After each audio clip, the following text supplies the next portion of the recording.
Coming up in the other half here on Otherwise, books and babies, pregnant schoolgirls and young parents in class. How do teachers and principals respond to them? How do their fellow learners react?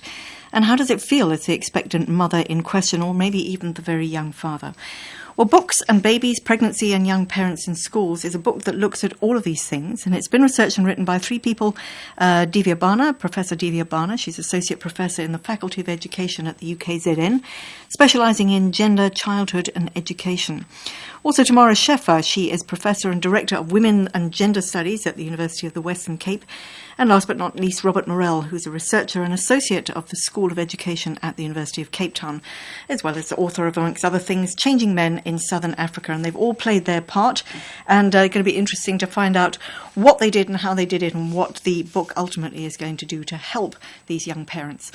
Well, on the line then, we have all three of them. Professor Divya Bana, are you there? Hi, Divya. Yes, hello. Lovely. And Professor Sheffer, are you there, Tamara? Yes, I am. Lovely. And Robert Morell, are you with us? Hello, Nancy. Super lovely to have you all. I'm going to start at the top, Divya, if I may call you that, because each and every one of you have had a different role in this. But Divya, simply because you're at the top, can you give us an overview of what precipitated this book, what brought it about, and what the outcomes were hoped?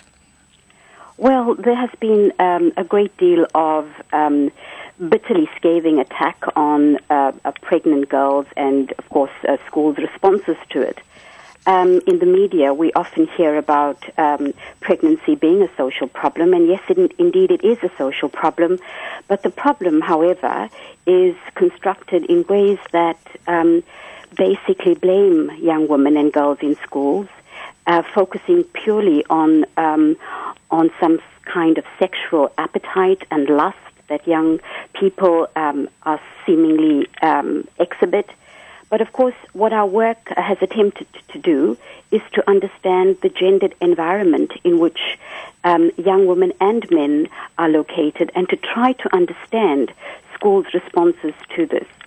So what we did amongst the three of us was to look at schools in two provinces, KwaZulu-Natal and Western Cape, 11 schools in total. And we looked at school managers, including heads of departments and principals. We did focus group interviews with teachers. And then we examined from the learners' perspectives their views around pregnancy and young mothers at school. And of course, our findings clearly indicate the highly charged gendered environments in which young men and women live and negotiate schooling. Yes, so what you were doing then was not looking to reduce the figures of teenage pregnancy or teenage parenthood in any way, but just how to deal with it when it happens. Well, Would that be right? Yeah, carry on. We're hoping that we could do both things. Yeah. One is to provide some recommendations to the National Department of Education in relation to what could be done to address the gendered environment of schools, and to help support school managers, school teachers, and other learners in dealing, and of course, in particular, young women who do have the right to be in school, but whose right is very regularly infringed upon. Mm-hmm. Tamara Sheffer, you're Director of Women and Gender Studies at the University of the Western Cape. The gendered environment at schools in which our young people are learning. Just describe what the issues are there.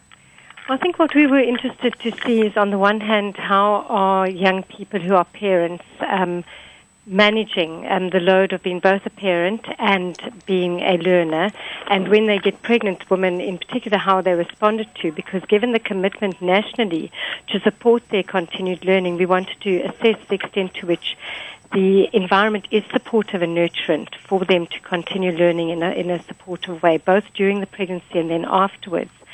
So what we wanted was narratives on, what is it like at school? How do people respond to you? How do teachers respond? How do principals respond? How do peers respond? And then what is it like balancing that load? What kind of supportive mechanisms are in place? So I think that's what we're really interested in. To what extent are we meeting those policy commitments in terms of the lived experiences of young people at school? And just to say, we were interested in how men parents, young men at school were also experiencing this, but unfortunately it was very challenging to find any of those who were, who wanted to be interviewed and participate in the study. Gosh. So it was mostly young women, though we did have a small sample of men at one of the schools. Oh, interesting. Robert, I would like to hear from all of you in a minute what your particular role is and how the research went, who you spoke to and what the results were.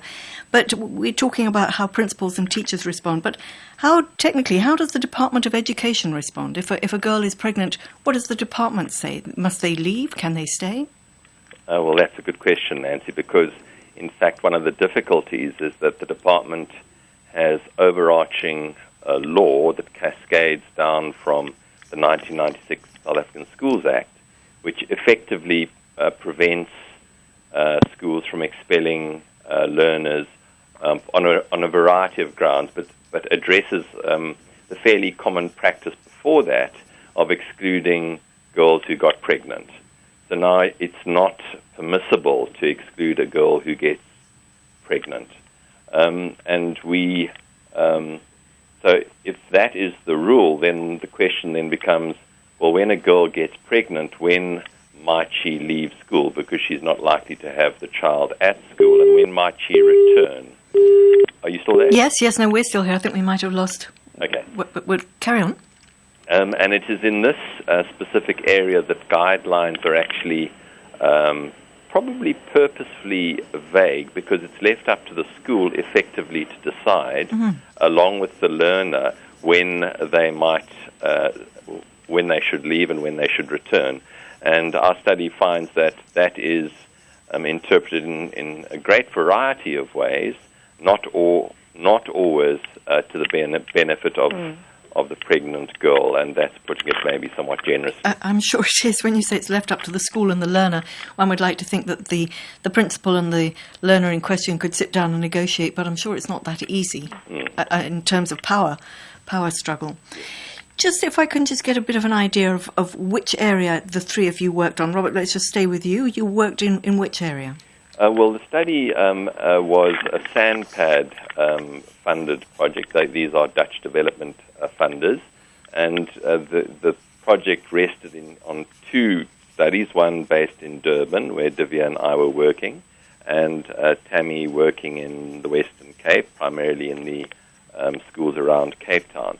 And these were secondary schools selected broadly to represent the very different kinds of schooling that one finds in townships and in settled suburban areas. So we had fairly diverse experiences recounted to us, and this was reflected most in a survey of over 1,000 learners that we did to try and find out what peers, which is to say the learners in school who learn along with either young parents, learners who already have become parents, or pregnant girls, and to try and establish what their views were towards these issues. And were you primarily involved in talking to some of those learners? Myself? Yeah. No. Well, I did some of the interviews, but the interviews were done by mostly colleagues who are authors of the various chapters in the book, which is to say some of our doctoral students and some of our colleagues formed actually a very large group of researchers that gathered the data. It must have been very interesting, if not very difficult, perhaps, putting together the research, the findings of that research, because, an intimate conversation with a school child, it's quite difficult to put it into words. I'm sure their body language said a lot. Interpreting those conversations can't have been easy. Yes, well, Divya and Tammy did much of the interpretation. I'd prefer them to answer the question, except to say one other thing, that some of our students were in fact teachers in the schools, and so they had quite an interesting relationship, both made difficult by the fact that they were teachers, but also made easier because they knew some of the pregnant girls in some instances pretty well. So yes, it is difficult to get good research data from people who are somewhat compromised by their circumstances. But I think we did okay. Absolutely, and I would think just the opportunity for a lot of these young people to be able to talk was already a bit of a gift. Tamara, what about you? What was your particular role, focus here? Well, we worked very much together as a team, but and I oversaw the data collection in the Western Cape with a group of field workers who are mostly postdocs and doctoral and master's students. But I ended up working on the section related to the experiences of the learners themselves, which constitutes 2 of the chapters, focusing sort of on experiences at school and then experiences more broadly in their community at home. These are the pregnant learners? Or yes, pregnant and the way we did the research was it was over quite a few months, and usually quite a few, sessions with the learners. So the field worker would get to know the learner. And again, in the Western Cape as well, often it was people who were teaching at the school who had some contact with the school already, so they spent time there. So very much an ethnographic study, getting a sense of getting familiar, spending time chatting to the learners at different times. So building both sometimes during the pregnancy and then afterwards. So we got a kind of sense over the period of pregnancy and giving birth and then returning to school of how things went. And then the analysis is based on 1 or 2 in-depth interviews that document their stories. Can you give us some of the experiences? I mean, I'm sure each and every child must have been different. Each and every young mum must have been different. But yes, but there were threads. There were threads and there were commonalities. And I think, given our research questions, as I said, we were interested to assess the extent to which their experiences reflected a positive experience, or were there challenges to their, fulfilling their education, successfully emerging from school. So we really did try and foreground that. And I think one of the key things is that while there were definitely teachers and schools that were supportive and attempted to set up, processes for them to be successful and nurture them, generally there was also a sense in a lot of the schools that there was still a moralistic and a judgmental attitude towards young, these learners. So they felt that they weren't welcomed? Yes, and that in a sense schools were set up as places which are not for pregnancy and not for parenting, and that if you are going to do this, then keep it away. And I think what Robert was saying earlier about how the policies interpreted was quite often interpreted in a way that reflected the sentiment that schools are not places where we should see pregnancy, where we should see young people being parents, even though this is part of their experience. So the notion that that somehow they've transgressed what they expected to do as young women, and that the parenting must be kept away once it's happened, as it might infect or impact on other learners, was definitely present in quite a lot of the experiences. Although we must emphasize that there was a sense that there were some supportive teachers and that there were nurturing spaces, but importantly, there are still challenges in this respect. So were any of them feeling that it was just so unwelcoming and it was so unpleasant that they'd just rather not be there, and perhaps felt uncomfortable? I mean, uncomfortable, certainly if you're, sort of 8.5 months pregnant, it's very difficult sitting behind a desk anyway. I mean, did some of them feel that they would actually just rather leave the school and stay at home? Yes, I mean, I do think so. Although there was generally a sense of tenacity that young people do want to continue their schooling, certainly their experiences did impact negatively on them. And just to give you one quote, a young teenage mother said, "Sometimes teachers make comments and use me as an example when they're talking about young girls who fall pregnant. I laugh it off, but it actually hurts and makes me feel embarrassed."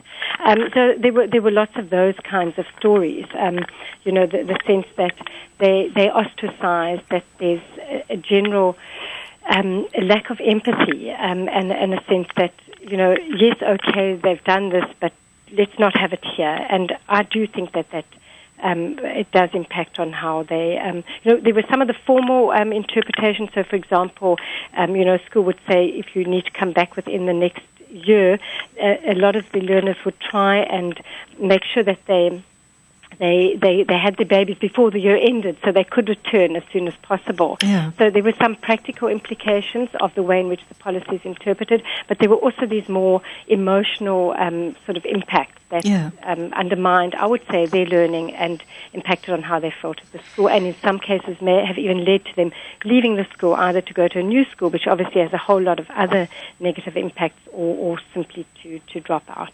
But of course we were speaking to learners who were there, so they had returned.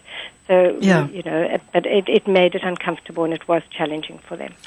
Divya Bana, what about the other learners? Because, young people at school can be pretty awful. We heard a lot about bullying at school. Was there sort of very negative reactions, or was there in some cases that perhaps the other learners were sympathetic, it could be me sort of thing? Well, definitely in terms of the quantitative, and Robert can talk more about that, in terms of the quantitative analysis, we see not only kind of vitriolic, bitterly scathing attacks on, and of course stigmatizing pregnancy and young parents at school, but of course, and this is the hope, that young other learners also demonstrate high levels of tolerance and care, and argue that we should respect the rights of those who are pregnant and young mothers at school. Is it seen at all as an opportunity? I mean, an opportunity for everybody to learn what it is to be a parent, to, what to avoid so that it doesn't happen? Can it be seen in some way in a positive light? Well, there is a sense that this does happen and how to manage it. And I think that is where we need to work on a kind of a human rights approach, ensuring that both, and of course my particular emphasis in the book has been on managing the data set of almost 79 teachers across across the schools in Cape Town and KwaZulu-Natal.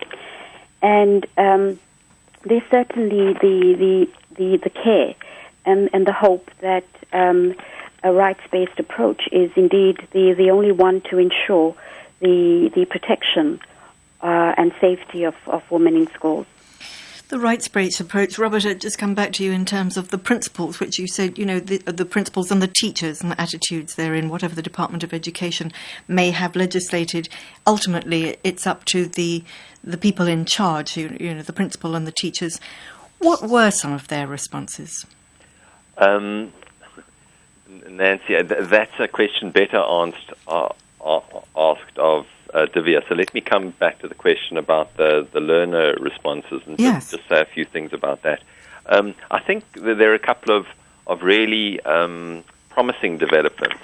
For example, most learners, and I'm talking now of the survey of over 1,000 across schools in Cape Town and Durban, felt that girls should come back after having their kids and finish school, which suggests that stigma that clearly does exist is beginning to shift and ease, so that there doesn't appear to be so much a resistance by fellow learners to the return of young parents. So there's quite high tolerance there. We ask questions, for example, like, would you have a young parent or a pregnant girl as a friend? And most of the answers were very positive there. However, a long-term concern amongst feminists has been, well, if a girl gets pregnant, who carries the burden? Where does, is it only her schooling that's disrupted, and what about the young fathers? And there it goes to issues of gender roles. And it does seem that amongst boys and girls there's an expectation that girls will not only have the child, but will look after the child thereafter, that boys are expected to fulfill the provider role. And so long as that fairly clear distinction between boys and girls when reproduction occurs continues, it is likely that this fundamental divide between the experiences of young parents is going to continue. If I could just ask you, there was a piece in the Sunday Times over the weekend where they talked about teachers blaming poor sex education lessons in schools for the sharp increase in the number of teenage pregnancies. Are we to blame anybody? Are we to blame anything here? I mean, the high tolerance level sort of, in a way you think, no, but hang on, we need not to be tolerating this too much, because we can't really deal with an influx of pregnant and young parents at schools. The girls themselves, the learners themselves, did they go into this with their eyes open, or was it in each and every case an accident? Well, there's a lot that comes up there, Nancy. I mean, the one obvious point is that we don't know what percentage of pregnancies occur in contexts of coercion, occur in contexts of accidents. So we really don't know how conception occurs. So you weren't able to ask that, or was that crossing a boundary? I didn't do those interviews. Yeah. Let me say that. Yeah. We were more concerned with what was actually happening in schools and how they were being received in schools. But I want to come back to that Sunday Times article because, in fact, it's somewhat misleading. It's called, by the way, for listeners, Our Teens Swap Books for Babies. Mm-hmm. But in fact, the tendency of teenage fertility has been downward for quite a long time. This suggests that there's a spike and it's going upwards. But in fact, for the last 20 years, rates of teenage fertility have been dropping. So that's actually quite an important answer to your question about the efficacy of current sex education in South Africa, which is to say, sorry, there seems to be some drilling upstairs, which seems to suggest that current approaches to sex education are working, and there are a whole lot of other factors that are working to help teenage fertility rates to drop. The other thing that I want to say about this particular Sunday Times story is that it conflates teenagers or schoolgoers. In fact, as listeners I'm sure are aware, schooling is only compulsory until the age of 16, and all the other studies that we're aware of show that most teenagers who fall pregnant actually do so after leaving school, not while they're at school.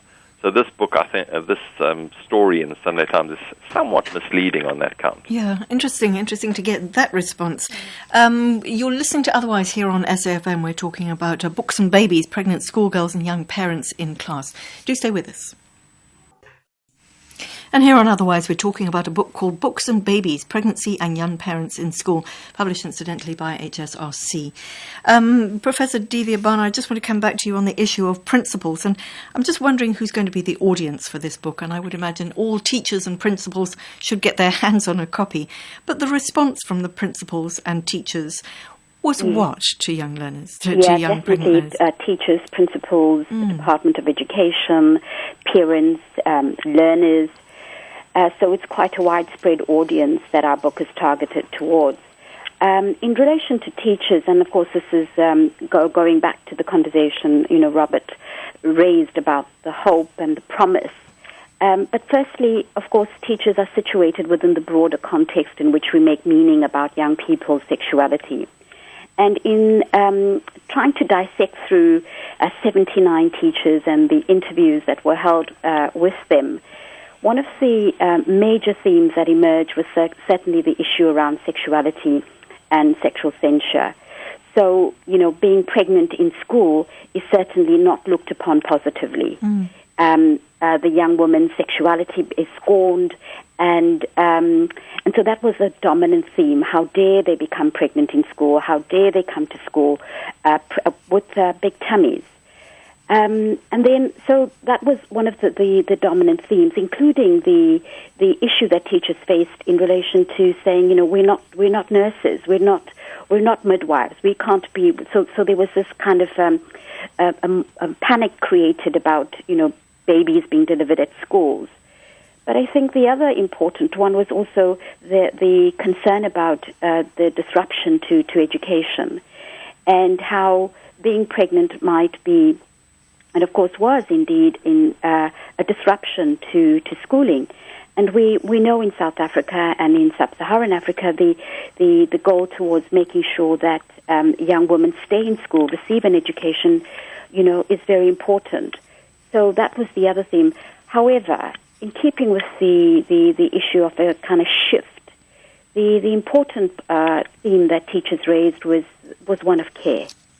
So despite the negativity, despite the irritation, and despite the burden that teachers do face in relation to many of the social problems in schools, including pregnancy, the teachers expressed a huge deal of concern and care, and suggested ways in which they assisted the learners with tests, with assignments, and so that, I think, is what the Department of Education and schools and teachers can build on in relation to the support that needs to be put in place for pregnant learners and young mothers.